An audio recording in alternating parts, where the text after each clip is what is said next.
Hello, guys. As you know, we are about to read the first verse, actually, two verses of this weekly portion in once regularly, once with the melody, and deal with grammatical issues.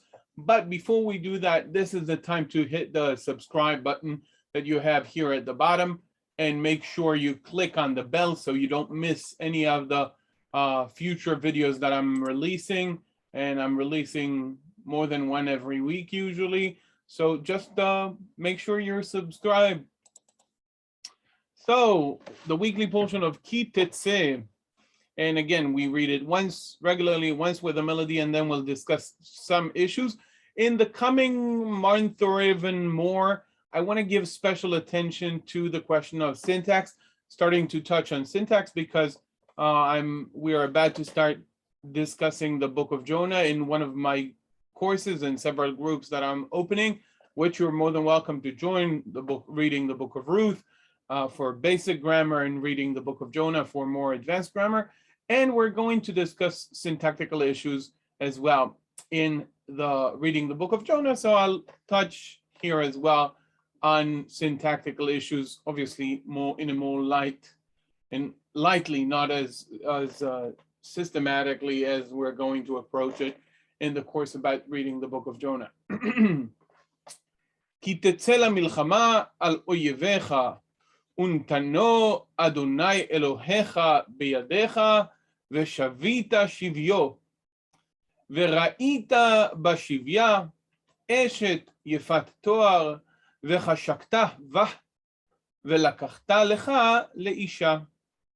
Now with a melody, כי תצא למלחמה על אויביך, ונתנו אדוני אלוהיך בידיך, ושבית שביו, וראית בשביה אשת יפת תואר, וחשקת בה, ולקחת לך לאישה. Let's talk about a few grammatical issues. The first one is the word ki, which we have here at the top of this verse, at the beginning of the verse. The word ki, it actually has several, meanings.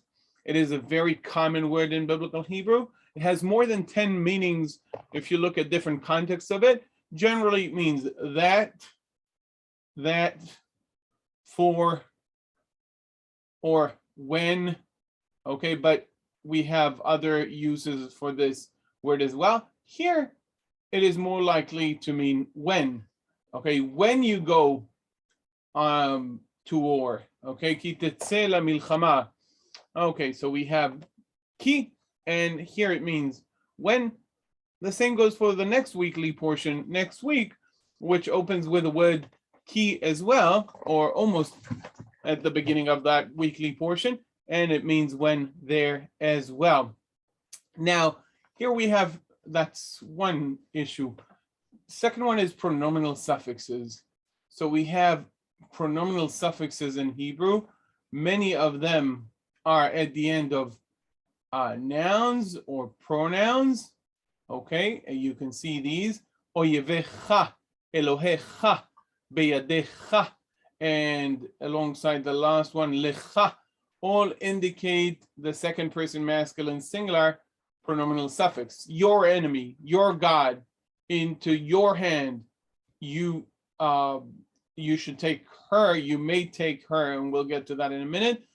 But we also have shivyo, third person masculine singular, his captives, okay, and va with a third person feminine singular pronominal suffix. You desired, in English we would say you desire her. In Hebrew, you desired in her, combining the bet preposition, which again may mean all kinds of things. You have the desire in her. In English, it takes the direction of it, you desire her. That's the second issue. And the third one, as I said, I want to start talking a little bit about syntax. Basically, I want to talk a little bit about the difference between a clause and a sentence. What's the difference? Let's start with what is a clause. A clause is whenever we have subject and a predicate. In English, usually a predicate is a verb, okay? So we have several clauses here. Basically, every line here is a clause, okay? Tetze is a clause. You will go out. Okay, combining the subject, even though it is not explicitly mentioned, it's just incorporated to the form of the word, right? We know it's second person masculine singular, and the verb. So we have a subject and a predicate. In this case, the predicate is a verb. That's a clause. Again, untano Adonai Elohecha. So Adonai Elohecha is the subject, and untano is the predicate. It's a verb. So again, this is a clause. This is a clause. Vishavita, again, subject and a verb combined together. Okay, this is also a clause. Veraita, this is also a clause because again, it combines the subject and the verb without getting into the other parts of it, what it means. Vechashakta, again, subject and a verb. Okay, that's a clause.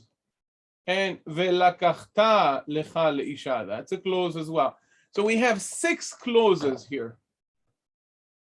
How many sentences have we got here?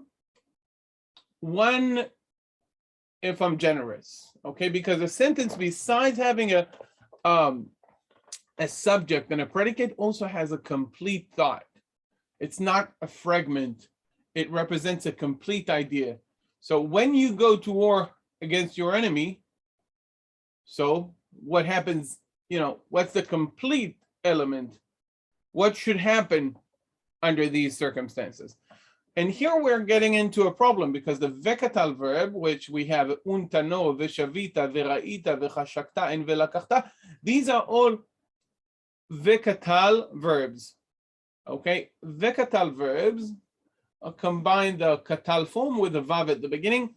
They may continue that conditional if clause or when clause, when and if, okay?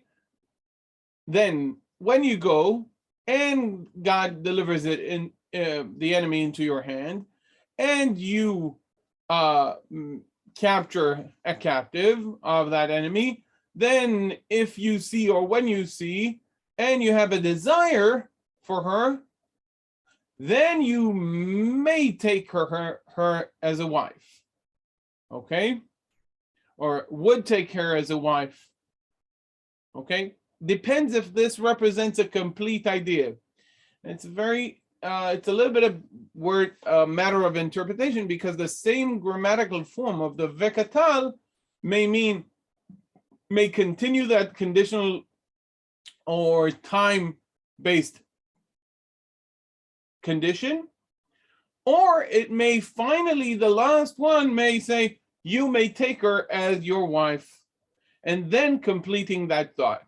That's a little bit about the difference between a clause and a sentence, and we'll continue with that discussion in the coming weeks.